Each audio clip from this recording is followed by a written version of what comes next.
Hello friends, welcome to on my channel. मेरा नाम है ध्रुव और आप देख रहे हैं द लर्नर्स कम्युनिटी। आज की वीडियो में हम बात करने जा रहे हैं फिफ्थ सेमेस्टर के हिंदी सब्जेक्ट के बारे में, जो कि आता है आपका जीई कोर्स के अंतर्गत। आपकी बुक का नाम है अनुवाद, व्यवहार और सिद्धांत। चैप्टर 12 आज की वीडियो में हम देखेंगे, जिसका नाम है प्रशासनिक अनुवाद। मतलब कि प्रशासन में किस प्रकार से अनुवाद किया जाता है, अनुवाद की क्या प्रक्रिया होती है, ये सब हम आज की वीडियो में देखेंगे और प्रशासन के बारे में भी जानेंगे। चलिए वीडियो को शुरू करते हैं। और अगर अभी तक आपने हमारा चैनल सब्सक्राइब नहीं किया तो प्लीज़ चैनल को सब्सक्राइब करें और वीडियो पूरा देखें। काफ़ी इंपॉर्टेंट वीडियो है आपके लिए।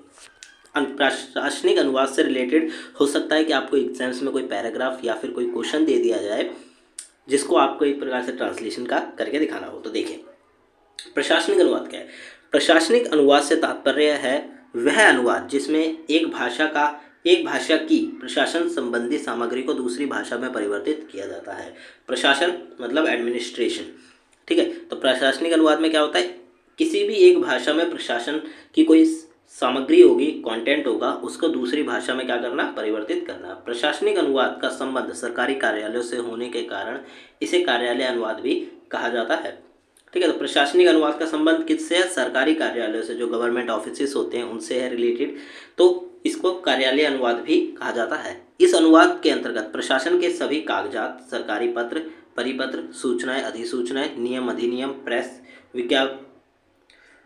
विज्ञप्तियां आदि आते हैं, ठीक है। तो प्रशासनिक अनुवाद के अंतर्गत क्या क्या आता है, आपको गवर्नमेंट रिलेटेड जो डॉक्यूमेंट्स हैं वो, सरकारी पत्र हो गए, परिपत्र, सूचना, अधिसूचना, नियम, अधिनियम, प्रेस इत्यादि जो चीज़ें हैं, ये सब इसके अंतर्गत आती हैं और इसी का अनुवाद दूसरी भाषा में किया जाता है। केंद्र सरकार, राज्य सरकार, संसद, विभिन्न मंत्रालय आदि में द्विभाषीय तथा बहुभाषीय स्थिति के कारण प्रशासनिक अनुवाद के बिना काम नहीं चलता। अब केंद्र सरकार होगी, राज्य सरकार, संसद या विभिन्न जो मंत्रालय हैं, गवर्नमेंट ऑफिसेस हैं, इनमें केवल एक लैंग्वेज का यूज़ नहीं किया जाता है, डिफरेंट लैंग्वेजेस का यूज़ किया जाता है। दो भाषा या फिर बहुभाषा का भी प्रयोग किया जाता है। तो इस स्थिति में एक भाषा का जो कंटेंट या फिर डॉक्यूमेंट बनाया गया है, गवर्नमेंट डॉक्यूमेंट, उसको दूसरी भाषा में ट्रांसलेट करना आवश्यक है, ताकि बाकी लोग भी उस चीज़ को समझ सकें और वो एक लंबे समय तक बन के तैयार रह सकें। यह भी परिभाषिक शब्दावली का सहारा लिया जाता है। यहाँ पे भी परिभाषिक शब्दावली का सहारा लिया जाता है, मतलब कि जो डिक्शनरी गवर्नमेंट द्वारा बनाई जाती है अनुवाद करने के लिए, उसका सहारा यहाँ पे लिया जाता है। प्रशासनिक अनुवाद में कथ्य तथा कही गई बात महत्वपूर्ण होती है, मतलब कथ्य अर्थात कही गई बात महत्वपूर्ण होती है। तो जब प्रशासनिक अनुवाद किया जाता है तो उसमें जो ओरिजिनल जो डॉक्यूमेंट्स हैं, जिनमें एक लैंग्वेज में लिखा हुआ है कंटेंट, उसमें कही गई बात को सबसे ज़्यादा महत्वपूर्ण माना गया है। प्रशासनिक भाषा का कार्य क्षेत्र। प्रशासनिक भाषा को समझने से पहले प्रशासन का अर्थ और उसका कार्य क्षेत्र भी समझना आवश्यक है, ठीक है। तो प्रशासनिक भाषा को समझने से पहले आपको क्या समझना है, प्रशासन क्या है, ठीक है, उसका अर्थ और उसका कार्य क्षेत्र कहाँ तक है। राज्य के शासन या प्रचलन का सुचारू प्रबंध ही प्रशासन है, ठीक है। तो प्रशासन क्या है, राज्य का शासन और प्रचलन अगर सुचारू रूप से हो रहा है तो वो प्रशासन व्यवस्था के अंतर्गत आ जाता है। प्रशासन का मुख्य संबंध कार्य पद्धतियों से है। राज्य में कौन कौन से कार्य चल रहे हैं, कार्य पद्धति कौन कौन सी है, उससे जो भी चीज़ें संबंधित रखती है वो प्रशासन होती है। प्रशासन के अंतर्गत नियम, कार्यविधियाँ, कार्यप्रणाली, कार्य ज्ञापन आदि आते हैं, अर्थात कार्य का विभाजन, अधिकारी एवं उत्तरदायित्व, अनुशासन, उद्देश्य, एकता, प्रबंधक की एकता, व्यक्ति हित के केंद्रीकरण, पदाधिकारी के संपर्क, व्यय, न्याय, कर्मचारी के स्थायित्व का होना, जड़ तथा सहयोग आदि संबंधित प्रशासन है। इतना बड़े का क्या मतलब है कि प्रशासन में, ठीक है, कार्य पद्धति मतलब कार्य जो हो रहे हैं राज्य में, उससे रिलेटेड प्रशासन होता है। अब इस प्रशासन के अंतर्गत आते क्या है, नियम, जो आप कैसे रूल्स, कार्य विधियाँ, किस प्रकार से कार्य किया जाएगा, कार्य की विधियाँ, कार्य प्रणाली क्या है, कार्य का ज्ञापन आदि आते हैं। अर्थात कार्य का विभाजन किस प्रकार पे होता है, व्यक्तियों के पोस्ट के अकॉर्डिंग, कि भाई ये हाईएस्ट पोस्ट का है तो इसको अलग प्रकार का काम मिलेगा, जो इससे निचले पोस्ट के हैं इसको अलग प्रकार का मिलेगा, इसको इस प्रकार से क्या होता है, कार्य का विभाजन होता है, जो कि ऊपर से नीचे पोस्ट के अकॉर्डिंग किया जाता है। कि अगर व्यक्ति सबसे हाई पोस्ट पे है तो उसको किसी और प्रकार का काम दिया जाएगा, और कोई व्यक्ति सबसे निचली पोस्ट पे है तो उसको कोई और प्रकार का काम दिया जाएगा, ठीक है।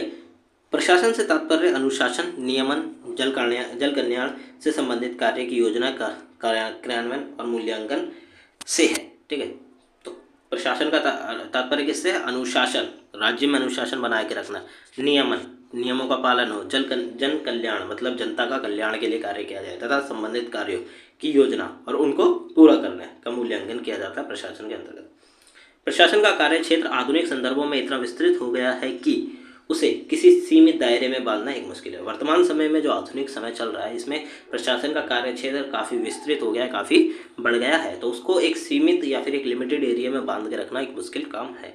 लेकिन चूंकि प्रशासन को हम यहाँ केंद्र और राज्य की कार्यविधियों से संबंधित मानकर चल रहे हैं, इसीलिए प्रशासन के कार्य क्षेत्र में मंत्रालय, विभाग, अधीनस्थ कार्यालय, संबंधित कार्यालय, सरकारी बैंक, लिमिटेड बैंक, सहकारी बैंक के अतिरिक्त सरकारी नियंत्रण के कार्यरत स्वशासी निकाय, सार्वजनिक क्षेत्र के उपक्रम आदि आते हैं। तो अब हम बात करें यहाँ पे कि प्रशासन के अंतर्गत क्या क्या आता है, मतलब उसके कार्य क्षेत्र या फिर प्रशासन कहाँ तक फैला है। तो केंद्र और राज्य को अगर हम माने तो इसके अंतर्गत आपको देखने को मिलेंगे कार्य क्षेत्र के मंत्रालय, विभाग, अधीनस्थ कार्यालय, संबंधित कार्यालय, सरकारी बैंक जो गवर्नमेंट बैंक हो गए या लिमिटेड बैंक, सहकारी बैंक जो कि लोग ग्रुप बना के बनाते हैं, इसके अतिरिक्त सरकारी नियंत्रण के कार्य स्वशासी निकाय, ऐसे निकाय जो कि कुछ व्यक्तियों द्वारा स्वयं शासन चलाए जा रहे हैं, उनका सार्वजनिक क्षेत्रों के उपक्रम आदि प्रशासन के अंतर्गत आते हैं और उसमें कार्य करते हैं।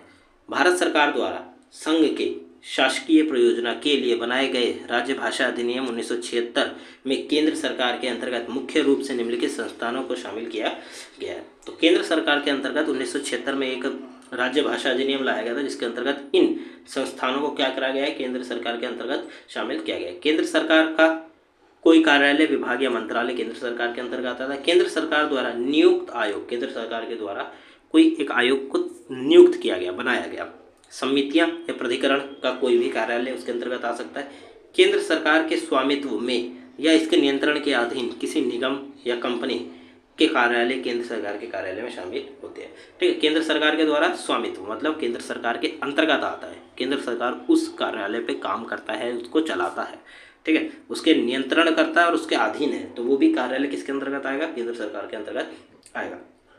प्रशासनिक अनुवाद के मुख्य तत्वों पर प्रकाश डालिए। तो प्रशासनिक अनुवाद का जो मुख्य तत्व है उनके बारे में जानें। प्रशासनिक अनुवाद के विभिन्न तत्व इस प्रकार हैं। अनुवाद का कानूनी पहल और स्पष्टता। प्रशासनिक अनुवाद मूल्यतः अर्धविधिक अनुवाद है। प्रशासन का जो अनुवाद है वो क्या है, मूल्यतः अर्धविधिक अनुवाद है।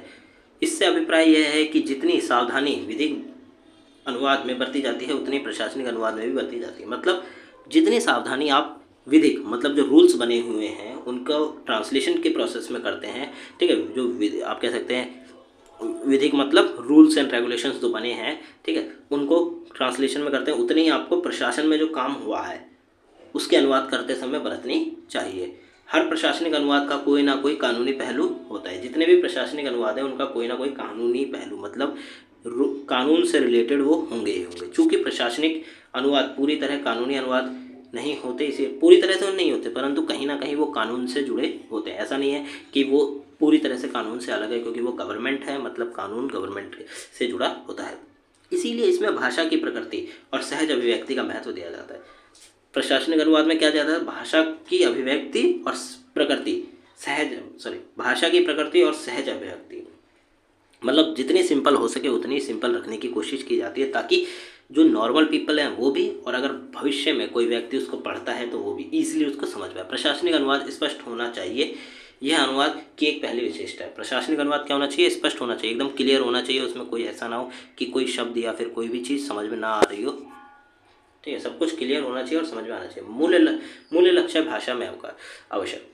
प्रशासनिक व्यवस्था अंग्रेजों की देन है। तो जो प्रशासन की व्यवस्था है भारत में वो अंग्रेजों की देन है, क्योंकि अंग्रेज जब भारत में थे तभी से प्रशासन की व्यवस्था चली आ रही है।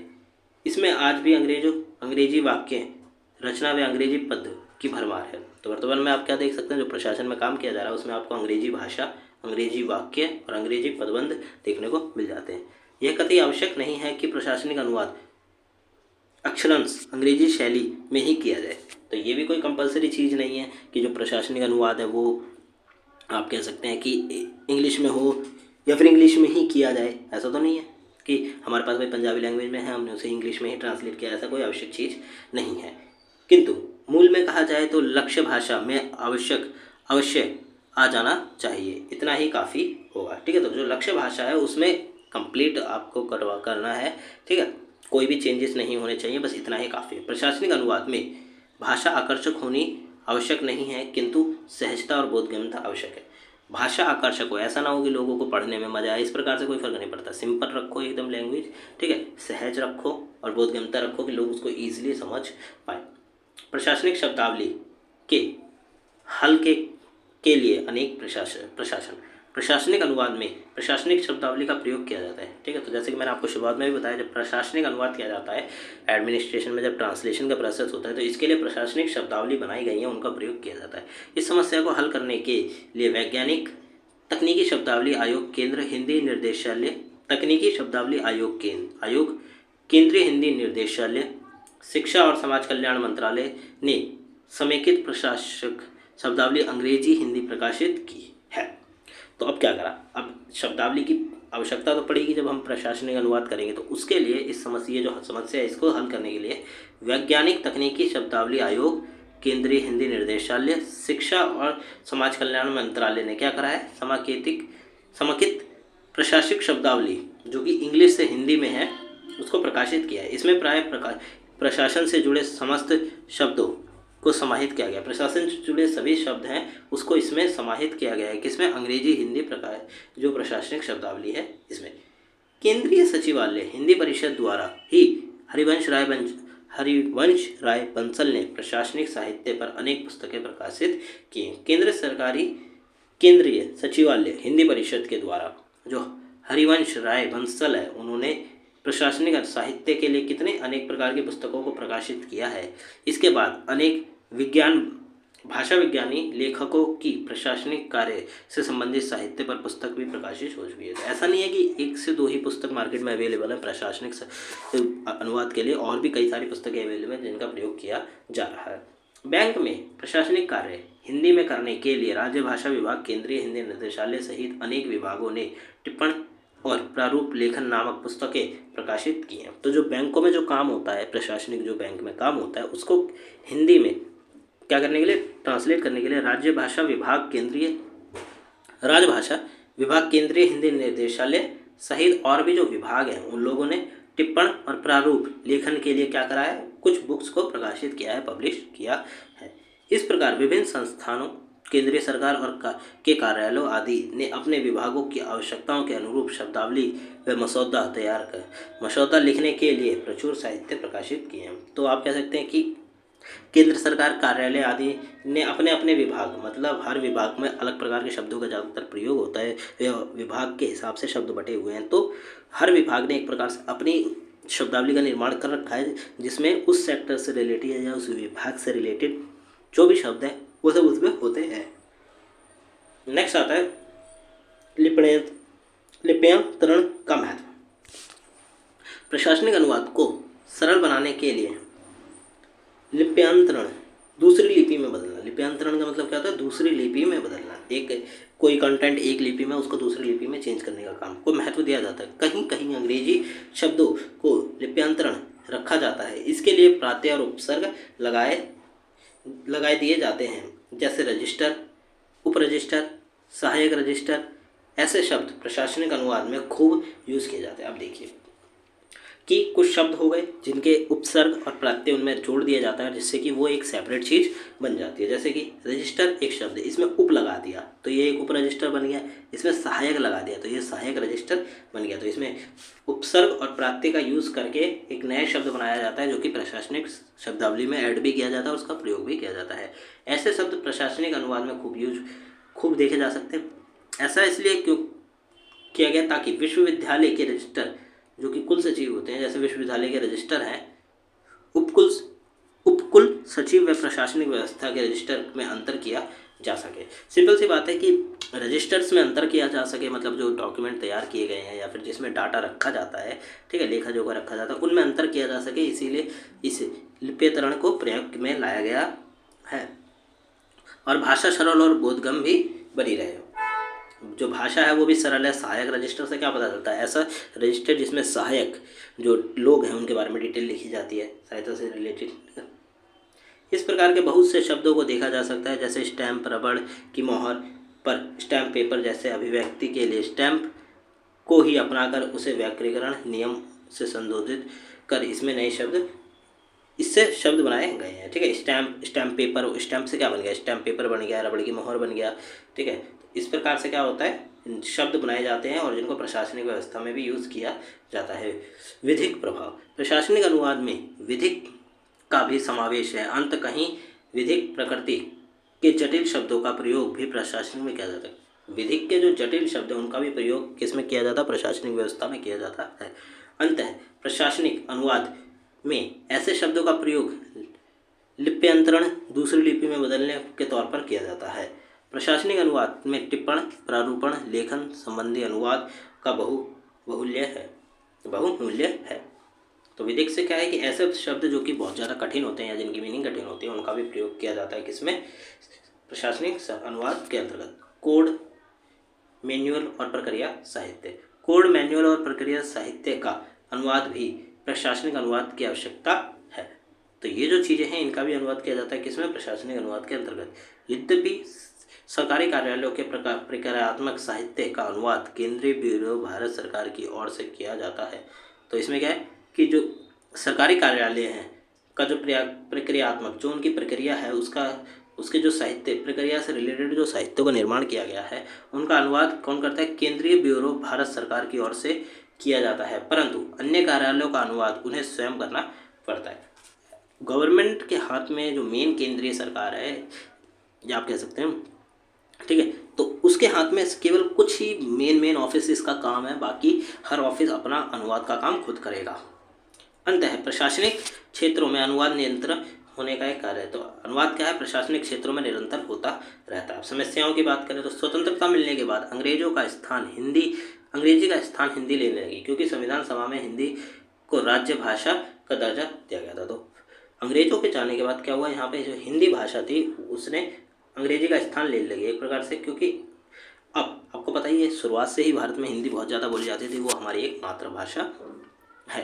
ठीक है, और संविधान सभा में हिंदी को एक राज्य भाषा का भी दर्जा दिया गया। परिणाम स्वरूप सरकारी कामकाज में हिंदी का पदार्पण हुआ, मतलब सरकारी कामकाज में भी हिंदी का प्रयोग किया जाने लगा। सन 1963 में राजभाषा अधिनियम पारित होने लगा। 1976 में राजभाषा नियम बने और सरकारी कार्यालयों में हिंदी में काम अनिवार्य हो गए। तो 1963 में राजभाषा एक अधिनियम पारित हुआ। 1976 में इसके लिए रूल्स को जो राजभाषा नियम है उनको तैयार किए गए ताकि हर ऑफिस में, गवर्नमेंट ऑफिस में किसमें, हिंदी में काम कार्य किया जा सके। क्योंकि इन कार्यालयों में स्वतंत्रता से पूर्व अंग्रेजी ही चल रही थी, इसलिए हिंदी में काम करने के लिए कार्यालय अभिलेख के अनुवाद की आवश्यकता पड़ी। तो क्या हुआ, जो स्वतंत्रता है, स्वतंत्रता से पहले यहाँ पे इंग्लिश में काम होता था। ठीक है, तो वहीं पे जो डॉक्यूमेंट ऑलरेडी इंग्लिश में है उनका अनुवाद का काम किया जा रहा था और नए डॉक्यूमेंट को हिंदी में तैयार किया जा रहा था। देखा जाए तो अनुवाद बहुत आसान काम है, पर ऐसा नहीं है। सरकारी कामकाज में अनुवाद और भी कठिन हो जाता है। तो जो अनुवाद है वो और भी कठिन हो जाता है जब सरकारी कामकाज के अंतर्गत क्षेत्र में आ जाता है। तो सरकारी अभिलेख हो और सरकारी कामकाजों का विधिक मतलब जो कानून है महत्व होता है, कानूनी महत्व होता है, इसीलिए इसके अनुवाद में थोड़ी सी चूक अनर्थ कर सकते हैं। ठीक है, आप सपोज करिए कि गवर्नमेंट डॉक्यूमेंट बनाए गए हैं, ठीक है, जिनमें थोड़ी सी भी चूक हो गई तो जो रूल है पूरा का पूरा या जिस भी काम के लिए वो डॉक्यूमेंट तैयार किया गया वो पूरी डॉक्यूमेंट खराब हो सकता है और गवर्नमेंट को काफ़ी ज़्यादा आप कह सकते हैं हानि पहुँच सकती है। उदाहरण के लिए अनुवाद की एक छोटी सी भूल करोड़ों रुपयों का सरकार को चूना लगा सकती है। ठीक है, तो अनुवाद के प्रोसेस में एक छोटी सी भूल भी सरकार को करोड़ों रुपए का चूना लगा सकती है।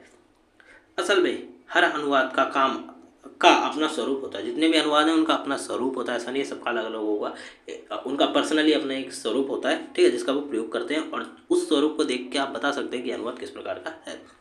प्रशासनिक अनुवाद के संदर्भ में भी यही बात कही जाती है। प्रशासनिक अनुवाद का अपना एक स्वरूप होता है। इस वर्ग के अनुवादक को प्रशासनिक अनुवाद से जुड़ी हर बारीकी का पता होना चाहिए। आप सपोज करिए कि प्रशासन के क्षेत्र में कोई अनुवादक काम कर रहा है जिसको प्रशासन से रिलेटेड जानकारी नहीं है, तो क्या वो अच्छे से अनुवाद कर पाएगा? नहीं। अनुवादक जो है, जो ट्रांसलेटर है, उसको उस क्षेत्र से अच्छी खासी जानकारी होनी चाहिए, बारीकी पता होनी चाहिए। कार्यालय के अधिकारी द्वारा कर्मचारी को लिखा गया पत्र, कर्मचारी द्वारा अधिकार को लिखा गया पत्र, अधिकारी द्वारा समकक्ष अधिकारी को लिखा गया पत्र के प्रारूप को ध्यान में रखकर अनुवाद करना चाहिए। कौन सा पत्र किस पोस्ट पे लिखा गया, ठीक है, इस बात को ध्यान में रखकर काम करना चाहिए। अगर प्रशासन ऐसा नहीं करता तो उसका अनुवाद हास्यास्पद बन जाता है। अगर प्रशासन इस प्रकार से ध्यान रख के अनुवाद का काम नहीं करता तो जो अनुवाद किया गया है वो एक हास्यास्पद मतलब हंसने योग्य एक चीज़ बन के तैयार हो जाती है।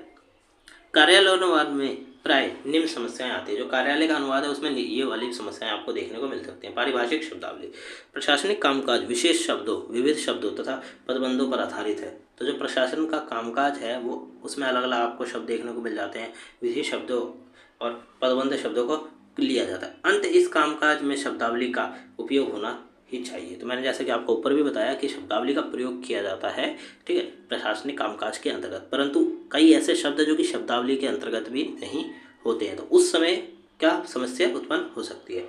अंत इस काम में प्रशासनिक शब्दावली का होना चाहिए। अगर ऐसा ना हो तो इसका पूरा अर्थ नहीं निकल दूसरा अर्थ निकल जाएगा। अगर हमें सही शब्द और सही शब्द का सही मीनिंग नहीं मिला तो क्या होगा, किसी भी शब्द का दूसरा अर्थ निकल जाएगा और जो ओरिजिनल मैसेज है या फिर जो ओरिजिनल ट्रांसलेटेड वर्जन होना चाहिए वो नहीं हो पाएगा। अंत में प्रशासनिक अनुवाद की पहली समस्या यही है कि उचित शब्दों के लिए उचित शब्दकोश का प्रयोग करना। उचित शब्द सही शब्द के लिए सही शब्दकोश का प्रयोग करना ये भी एक कठिन बात है। ऐसा ना होने पर अनुवाद अनर्थहीन हो जाता है। अभिव्यक्ति, दूसरा पॉइंट आता है अभिव्यक्ति। यह प्रशासनिक अनुवाद की दूसरी बड़ी समस्या है। सरकार कामकाज का सीधा संबंध जनता से होता है। सरकारी जो कामकाज होते हैं उनका संबंध किससे होता है, सरकार से होता है और जनता से होता है। अंततः सरल और सुगम होनी चाहिए। तो ये जो ट्रांसलेशन का प्रोसेस है ये सरल होना चाहिए, ईजी होना चाहिए, ताकि प्रत्येक व्यक्ति उस चीज़ को अच्छे से समझ पाए और जनता की योग्यता के अनुसार होना चाहिए। जनता की योग्यता के अनुसार मतलब जनता की जो योग्यता है वो उसको उस योग्यता के अकॉर्डिंग वो जो डॉक्यूमेंट तैयार किए गए हैं ट्रांसलेटेड वर्जन में वो उन्हें पढ़ सके। इसमें निश्चित ही पदबंध होते, निश्चित अभिव्यक्तियां होती हैं। इस प्रकार प्रशासनिक और या कार्यालय अनुवाद में अभिव्यक्ति की स्वतंत्रता का अवसर नहीं रहता। तो अभिव्यक्ति की स्वतंत्रता मतलब जो भी आप कह सकते हैं कि ट्रांसलेटर काम कर रहा है, ठीक है, वो अपने मन से चीज़ें हटा नहीं सकता है। जो चीज़ें उसमें लिखी गई हैं केवल उसी का उसको ट्रांसलेशन करना है। यह नित्यंत सीमित होता है। यहाँ पे क्या होते हैं, सीमित होते हैं मतलब एक लिमिटेशंस होती हैं। प्रशासनिक अनुवाद का यह दूसरी एक बड़ी समस्या है अभिव्यक्ति। व्यवहारिक पहलू की बात करें, तीसरा, यह प्रशासनिक अनुवाद की तीसरी समस्या है। इस अनुवाद के कुछ व्यवहारिक पहलू होते हैं, ठीक है, इस अनुवाद के क्या होते हैं, कुछ व्यवहारिक पहलू होते हैं। उसके बिहेवियर को आप पहलू जो है बिहेवियर से रिलेटेड वो आप देख सकते हैं। अनुवाद जैसा शिल्प अपने आप में बहुत व्यापक है। अनुवाद का जो क्षेत्र है वो अपने आप में काफ़ी व्यापक है। हर फील्ड में बहुआयामी अनुवाद की फील्ड है, ठीक है। हर संबंध में इसकी भूमिका और प्रक्रिया में बदलाव आते रहते हैं। हर क्षेत्र में आप देखेंगे भूमिका अलग है, उसकी प्रतिक्रिया अलग है। कहीं अनुवाद में कुछ छोड़ना कुछ या जोड़ना माना और कहीं कुछ बिना छोड़े या बिना जोड़े ही काम करना पड़ता है। तो आपने कहीं देखा होगा, जैसे हम बात करें साहित्य के क्षेत्र में जो, ठीक है, सृजनात्मक साहित्य क्रिएटिविटी लर्निंग वाले जो हैं क्रिएटिव राइटिंग है उसके अंतर्गत देखेंगे तो हो सकता है जो अनुवादक है ट्रांसलेटर है वो कुछ चीज़ें छोड़कर कुछ चीज़ें जोड़ दे अपने हिसाब से, ताकि जो सही मीनिंग है वो तैयार होकर निकल के आ जाए। परंतु प्रशासनिक अनुवाद में इस प्रकार का कुछ भी नहीं होता। अगर कहीं कानून का अनुवाद करना है तो वहाँ वाक्य छोड़ना तो दूर की बात, अगर विराम चिन्ह भी नहीं लगाया भूल गए तो जो अनुवाद का है वो अनर्थ हो जाएगा। वाक्य छोड़ने की तो छोड़िए, अगर आपने एक विराम चिन्ह या फिर जो भी चिन्ह होते हैं उसमें अगर वो सही से प्रयोग नहीं किए तो जो अर्थ निकलेगा वो बिल्कुल ही अलग हो जाएगा। तो इस चीज़ का भी ध्यान रखना पड़ता है। अगर विराम चिन्ह भी नहीं लगाया तो क्या होगा, अनर्थ हो जाएगा। ऐसी स्थिति में बिना कुछ छोड़े या बिना कुछ जोड़े अनुवाद करना होता है। इसके विपरीत अगर काव्य का अनुवाद हो या दर्शन शास्त्र का अनुवाद हो तो कुछ छोड़कर या जोड़कर भी काम किया जा सकता है। तो जैसे कि मैंने आपको बताया काव्य या फिर साहित्य से रिलेटेड अगर कोई अनुवाद है तो उसको कुछ छोड़कर कुछ जोड़कर कर सकते हैं, परंतु प्रशासनिक अनुवाद में इस प्रकार की कोई भी चीज़ नहीं होती। इस विधि को अपनाए बगैर अनुवाद ही नहीं हो सकता। अगर अनुवाद कर भी दिया जाए तो वह अनुवाद निर्जीव अनुवाद की श्रेणी में आएगा, ठीक है। तो अगर अनुवाद कर भी दिया तो अनुवाद किस में आएगा, निर्जीव श्रेणी में आएगा। मतलब अनुवाद पूरी तरह से नहीं हुआ ठीक से।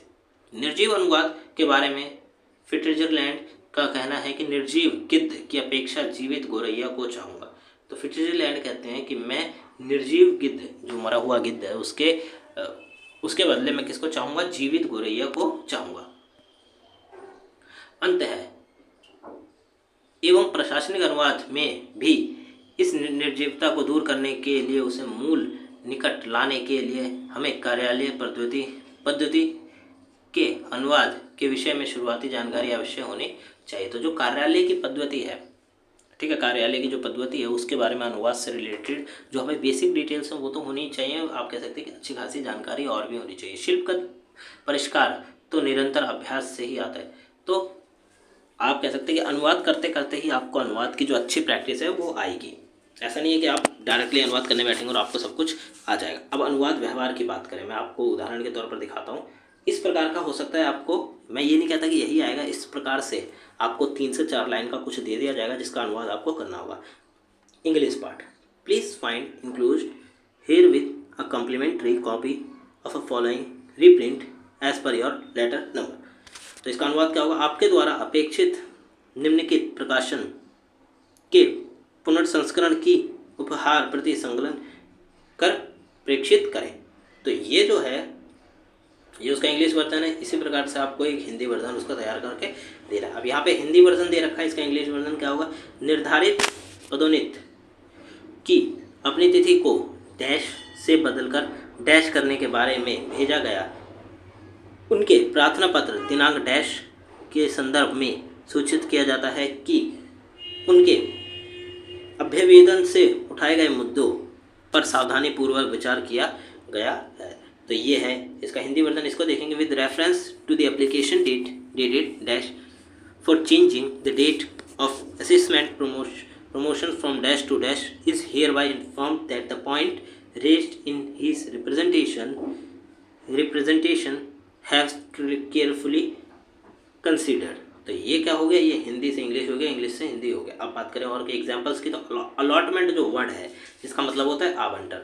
तो इसके लिए आपको इस प्रकार का एक दे दिया जाएगा। हो सकता है शब्द से तो यहाँ कोई फर्क नहीं पड़ता, परंतु आपको कोई और भी 2 से 3 लाइन 4 लाइन का दे देंगे। उसको आपको क्या करना होगा? हिंदी में ट्रांसलेट करना होगा, और अगर हिंदी में होगा तो इंग्लिश में ट्रांसलेट करके दिखाना होगा। जैसे कि application are invited from employees for allotment of government accommodations.